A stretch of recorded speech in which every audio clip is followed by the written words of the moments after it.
Today question is regarding ratios and percentages. Only 10% solve this question correctly. Pause and solve. In a class, boys to girls is equal to 3:2 ratio. If 25% of boys are absent, what percent of total class is present? అంటే క్లాస్లో 3:2 రేషియోలో girls and boys ఉంటారు. అంటే boys 3 girls 2 రేషియోలో.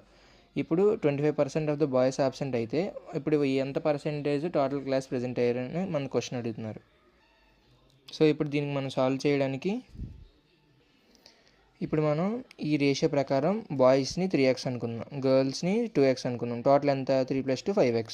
ఇప్పుడు ఇక్కడ మనకి ఏంటి 25% of the boys are absent అన్నారు, అందుకే 25% ఆఫ్ 3x అయితే 2.25 అవుతుంది. ఇప్పుడు మనకి టోటల్ బాయ్స్ ఇప్పుడు ఎంత ఇక్కడ ప్రజెంట్ అయినట్టుగా అంటే 25% ఆబ్సెంట్ కాబట్టి మిగిలిన 75 అంటే వీళ్ళు 2.25. ఇప్పుడు ఈ 2.25 ప్లస్ 2x, అది ఇక్కడ కూడా x వస్తుంది. ఇప్పుడు ఇది ఎంత అవుతుంది? 4.25 అవుతుంది.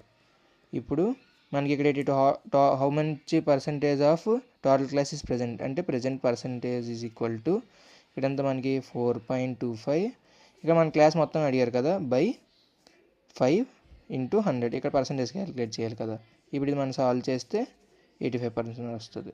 So answer is 85%. అంటే 25% ఆఫ్ బాయ్స్ అబ్సెంట్ అయితే టోటల్ క్లాస్ ఎంత పర్సంటేజ్ ప్రజెంట్ అయితే 85. అంటే ఇక్కడ మనకి ఇక్కడ రేషియో ఇచ్చారు, ఇక మనం దాన్ని బట్టి పర్సంటేజ్ క్యాలిక్యులేట్ చేసాం.